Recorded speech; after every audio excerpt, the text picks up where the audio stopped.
Hi hello friends, welcome back to my channel. ಹೊಸದಾಗಿ ನಮ್ಮ channel ನೋಡ್ತಾ ಇದ್ದರೆ ಪ್ಲೀಸ್ ಈಗಲೇ ಸಬ್ಸ್ಕ್ರೈಬ್ ಮಾಡ್ಕೊಳ್ಳಿ.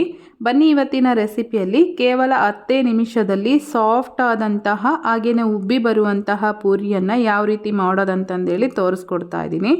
ಪರ್ಫೆಕ್ಟ್ ಆಗಿರುವಂತಹ ಪೂರಿಯನ್ನು ಮನೆಯಲ್ಲಿ ತುಂಬ ಸುಲಭವಾಗಿ ಮಾಡೋದನ್ನು ನೋಡೋಣ. ಸೊ ಬನ್ನಿ, ಹಾಗಾದರೆ ಇದನ್ನು ಹೇಗೆ ಮಾಡೋದಂತಂದೇಳಿ ಒಂದು ಸಲ ಚೆಕ್ ಮಾಡೋಣ. ಮೊದಲೇದಾಗಿ ನಾನಿಲ್ಲಿ ಈ ಪೂರಿ ಮಾಡೋದಕ್ಕೆ ಇವಾಗ ಒಂದು ಬೌಲ್ಗೆ ಒಂದು 1/4 ಕಪ್ನಷ್ಟು ಮೈದಾ ಹಿಟ್ಟು, 1-2 ಚಮಚದಷ್ಟು ಚಿರೋಟಿ ರವೆ, ರುಚಿಗೆ ತಕ್ಕಷ್ಟು ಉಪ್ಪು, 1 ಚಮಚದಷ್ಟು ಸಕ್ಕರೆಯನ್ನು ಹಾಕ್ಕೊಳ್ತಾ ಇದ್ದೀನಿ. ಸಕ್ಕರೆ ಹಾಕೋದ್ರಿಂದ ಪೂರಿ ಕಲರ್ ಅನ್ನೋದು ಚೆನ್ನಾಗಿ ಬರುತ್ತೆ. ಇದು ಬೇಕು ಅಂದರೆ ಹಾಕೋಬೋದು, ಇಲ್ಲಾಂದರೆ ನೀವು ಇದನ್ನು ಸ್ಕಿಪ್ ಮಾಡ್ಕೋಬೋದು. ಸ್ವಲ್ಪ ಸೋಡಾ ಹಾಗೆಯೇ ಒಂದು ಚಿಟಿಕೆಯಷ್ಟು ಅರಿಶಿನ ಹಾಕ್ಕೊಂಡು ಸ್ವಲ್ಪನೇ ನೀರನ್ನು ಹಾಕಿ ಈ ರೀತಿ ಎಲ್ಲ ನಾವು ಕಲಿಸ್ಕೋಬೇಕಾಗತ್ತೆ. ನಾವು ಚಪಾತಿ ಹಿಟ್ಟನ್ನ ಯಾವ ಅದಕ್ಕೆ ಕಲಿಸ್ಕೋತೀವೋ ಆ ಅದಕ್ಕೆ ಕಲಿಸ್ಕೊಂಡ್ರೆ ಸಾಕಾಗುತ್ತೆ. ಈ ಹಿಟ್ಟನ್ನ ಈ ರೀತಿ ಕಲಿಸ್ಕೋಬೇಕಾದ್ರೆ ನಾನು 1-2 ಚಮಚ ಎಣ್ಣೆನ ಹಾಕಿ ಕಲಸಿಟ್ಕೊಳ್ತಾ ಇದ್ದೀನಿ.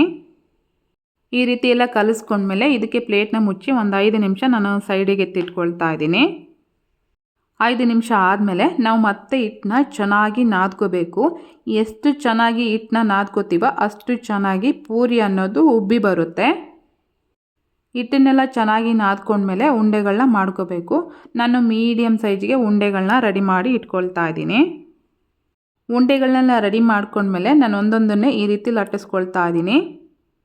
ಆದಷ್ಟು ಪೂರಿನ ತುಂಬ ತೆಳುವಾಗಿ ಮಾಡಬಾರ್ದು, ಹಾಗೆಯೇ ತುಂಬ ದಪ್ಪನೂ ಮಾಡ್ಕೋಬಾರ್ದು. ಮೀಡಿಯಮ್ ಆಗಿ ಮಾಡಿಕೊಂಡ್ರೆ ಪೂರಿ ಅನ್ನೋದು ಚೆನ್ನಾಗಿ ಬರುತ್ತೆ. ನೋಡ್ತಾ ಇದ್ದೀರಲ್ವ, ಎಲ್ಲ ಪೂರಿಗಳನ್ನೂ ಇದೇ ಸೈಜ್ಗೆ ಲಟ್ಟಿಸ್ಕೊಂಡು ಇಟ್ಕೊಂಡಿದ್ದೀನಿ. ಈಗ ಆಲ್ರೆಡಿ ನಾನು ಒಲೆ ಮೇಲೆ ಎಣ್ಣೆನೂ ಸಹ ಬಿಸಿ ಆಗೋದಕ್ಕೆ ಇಟ್ಟಿದ್ದೆ, ಅದು ಸಹ ಬಿಸಿ ಆಗಿದೆ. ಈಗ ರೆಡಿ ಮಾಡಿ ಇಟ್ಕೊಂಡಿರೋಂಥ ಪೂರಿನ ಒಂದೊಂದನ್ನೇ ಈ ರೀತಿ ಎಣ್ಣೆ ಒಳಗೆ ಹಾಕಿ 2 ಸೈಡು ಬಾಯ್ಲ್ ಮಾಡ್ಕೊಳ್ತಾ ಇದ್ದೀನಿ. ನೋಡಿ, ಪೂರಿ ಅನ್ನೋದು ಎಷ್ಟು ಚೆನ್ನಾಗಿ ಉಬ್ಬಿ ಬರ್ತಾ ಇದೆ ಅಂತಂದೇಳಿ ನೋಡ್ತಾ ಇದ್ದೀರಲ್ವ. ಪೂರಿನ ನಾವು ಎಣ್ಣೆ ಒಳಗೆ ಹಾಕಬೇಕಾದ್ರೆ ಸ್ಟವ್ನ ಲೋ ಫ್ಲೇಮಲ್ಲಿ ಇಟ್ಕೋಬೇಕು. ಮತ್ತು 1-2 ನಿಮಿಷ ಹೈ ಫ್ಲೇಮಲ್ಲಿ ಇಟ್ಟು ಪೂರಿನ ರೆಡಿ ಮಾಡಿಕೊಂಡ್ರೆ ಪೂರಿ ಅನ್ನೋದು ಚೆನ್ನಾಗಿ ಸಾಫ್ಟಾಗಿ ಉಬ್ಬಿ ಬರುತ್ತೆ. ನಾನು ಈ ಪೂರಿ ಜೊತೆಗೆ ಬಟಾಣಿ ಆಲೂಗಡ್ಡೆ ಕುರ್ಮಾನ ಮಾಡಿದ್ದೀನಿ. ಸೊ ಒಳ್ಳೆ ಕಾಂಬಿನೇಷನ್ ಆಗುತ್ತೆ. ನೋಡಿದ್ರಲ್ವ, ನೀವು ಒಂದು ಸಲ ಟ್ರೈ ಮಾಡಿ, ತುಂಬಾ ಟೇಸ್ಟಿ ಆಗುತ್ತೆ. Thank you.